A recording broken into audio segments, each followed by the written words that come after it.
Welcome, Dr. James Beckett, Sports Card Insights, another outtake episode, vintage discussion with Mike Moynihan. I was over at his house.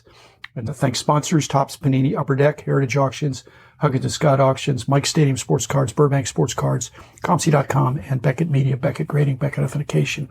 Had a good time with Mike over there and Matt, who was filming for his Baseball Collector YouTube channel and perhaps his Golden Age podcast. These are some polls that I made from it that I hope you'll enjoy. As always, I hardly recommend you go to Mike's channels, but this is just a little something for my listeners. So thanks, everybody, and thanks especially Mike and Matt. Page has not gotten the same Jackie Robinson treatment, but he's right behind. I think it's not far. It's coming. Especially, Banks has gotten a good bump in the last year and a half, too. All of those. Oh, Aaron, that's just a bunch of great stuff. And you like 54 Bowman Man, my least favorites. I like it. I wouldn't say it's my favorite. I love 56 Topps. Of course. That's in there somewhere in that stack. But my 56 Topps is also only a 2. I say only a 2. I'm not down talking my card. I just, at the time, that's what I could afford, and I have no interest in getting another one because I'm like, I love that one. Why would I get another one? No, but why would you get another one that the price to value ratio is not there? Not there, probably. And that's money I could spend on a card I don't have at all. Yeah. It's not buy the best. It's to get the best collection you can afford. Unless you want to have one card. If your collection is one card, then fine. But if you want to collect Aaron, you can either spend all the money that you have for an 8 or a 9, or you can get a 3. It's a 3. 3. It's a good card. Now, are you going around looking for the best of the 3s? Or are you just looking for a good card for the grade? So when I bought, or are you just opportunistic for? Or you maybe bought it wrong. All of the above. No, I bought it graded. That I bought it the 18 National. Okay. That was the card. I want an Aaron rookie. This is what I want. I thought he's getting up there. Never a bad time to buy an Aaron rookie. So I said that's what I'm going to go for. This was pre-show on Wednesday. Yeah. I was able to get in, and I looked at 100 or so graded, anywhere from 2s to 4s. Because I also had a budget on the card. So it was this combination of where can I get the most card, the best card for that money. Okay. Whether it's a 3 or a 4. I saw 4s that were cheaper than the 3 I bought that were off center a little bit or snow on the face or something. And I went, that's the best card for the amount of money that I was wanting to spend on that card. My budget was a range. I guess it wasn't like a hard number, but at the same time, you only spend it once. I guess you could spend it and flip it and do something else. That brings about the concept of going to the National to buy cards. In the early Nationals, it wasn't necessarily, you weren't going to buy cards like that because there weren't that many to pick from. And it wasn't perceived that the National was going to be where you'd get a bargain. It was perceived that people were going to bring some good stuff. You were going to get a chance to get something you wouldn't get, but you'd get more of a bargain at a smaller show, where you might stumble onto something like that. You're finding deals at the National, but you got to really look. Relative, right? Because some of the things are priced crazy on Wednesday. They're anticipating crazy people coming to pay crazy prices. And to brag about the crazy prices they just paid. For sure, which I don't get at all. But when I go to the National, when I was a kid, whatever, it was all just to go to look at the cards. You didn't go 86 or 90 to the Arlington ones, did you? I went to 90 in Arlington. Okay. That was the first National I ever went to. Yeah. But now, like 2021, this year, I bought a lot of cards, but I know a lot more people in the hobby and I have more friends, and it's become a lot more social. Antisocial not to buy cards from your friends? Is it obligatory? It's certainly not obligatory. But I'm just saying, if you just say, hey, we're good buddies, but you never buy anything from me, Mike. You're buying from this other guy. Why aren't you buying from me? What's funny is my friends are not dealers. They are other collectors. Okay. So I don't have that conflict of interest, that tension that might arise from that. With my friends, I can go, hey, I'll see you later. I'm going to go walk around. I want to go look for some cards. But the social part is taken up more of floor time is valuable time, in my opinion, at the National. There's only so much of it. And so I try to make the most of it. Although the social part of it's added so much more to the experience. But you like autographs. I used to be more into my card collection's pretty good, but no, you've got great stuff all the way around. Autograph collection is I'm pretty proud of that, actually. Heck, I'm proud of all of it.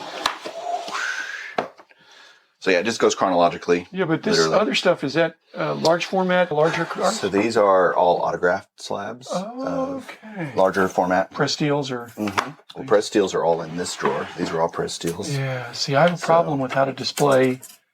I have to have 2 walls One is a smaller wall of that size, or the BGS version of.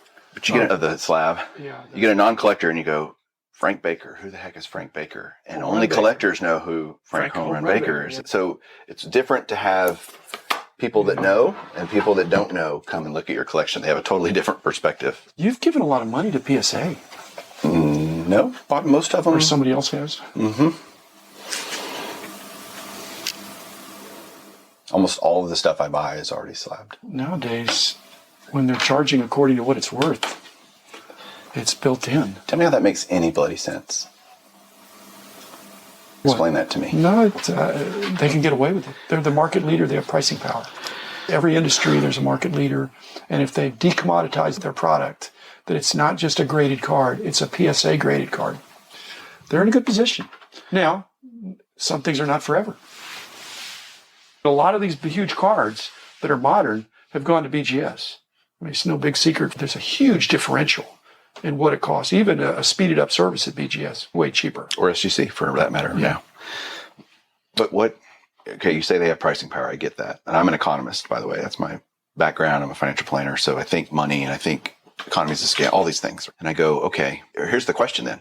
Is it the same process to grade a 52 tops mantle and a 2021 Vladimir Guerrero Jr. card? Is it the same? Do they go through the same process? You're making the wrong comparison. Okay, tell me. The comparison Please help me is understand. not comparing this modern card to the old card. It's comparing the old valuable card graded by PSA to the old valuable card graded by anybody else. That's the comparison. And PSA has an aftermarket differential. For sure. That is enough that they can get away with charging more to get it graded. Because a PSA 3 is better than a SGC 4. Maybe even a 5 sometimes. Okay. And so that's the comparison.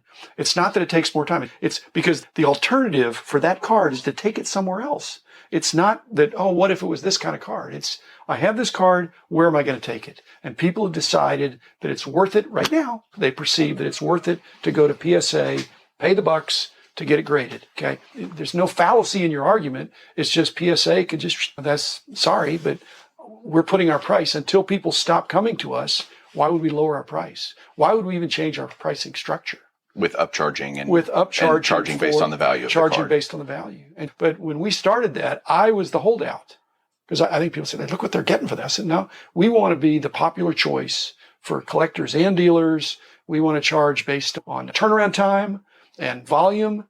And we're going to have satisfaction guaranteed on turnaround, which we did. We're going to have a report card. We're going to do all these things that added cost. But looking back after 20 something years, people have said, you know what? I think PSA is going to do better in the aftermarket. So I'm going to pay that upcharge.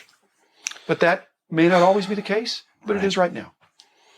What benefit, and I asked this of Peter Steinberg, I sent him an email at SGC, and his answer was, I have no idea. Right now, there's obviously a backlog of cards at PSA.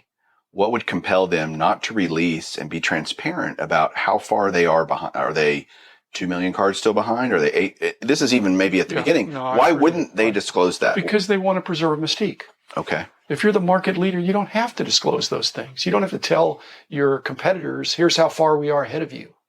There's no incentive for them to do that, to be nice guys, because in a hobby that's unregulated, where there's already exaggerations, they might not even necessarily believe, unless they open the doors, come observe. I just don't think they have no reason to do that. There's no real incentive to do that. Right. The mystique works to their advantage. Yeah. The fact that they have such a big backlog, they can't even count them. They have so many packages, they can't even open them. That's part of the mystique, telling it exactly like it is. That's not, not necessarily necessary. And that's fair. That's a fair answer. It may not even be good for them. I was just curious. We got scammed, I'm convinced. And it's been 17 years or so. Okay. I'm still running the company. We had a guy send us a 52 mantle to get graded.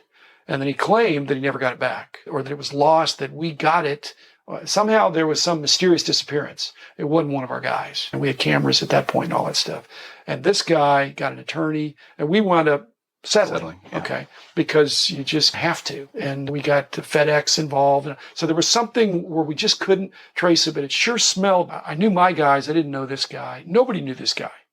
It's a one single submission of one card I didn't even know that was authentic. Anyway, I don't know if we ever even saw the card, but somehow we're claimed to have lost this card. Our insurance company, I don't remember what happened, but I stroked a check. Now I'm thinking I stroked a check for probably $15,000. You fast forward all these years, it would have been 10 or 100 times that. Right? I don't know. But it still ticks me off. So that's an argument for why PSA would charge more for having a better card, just even in their building.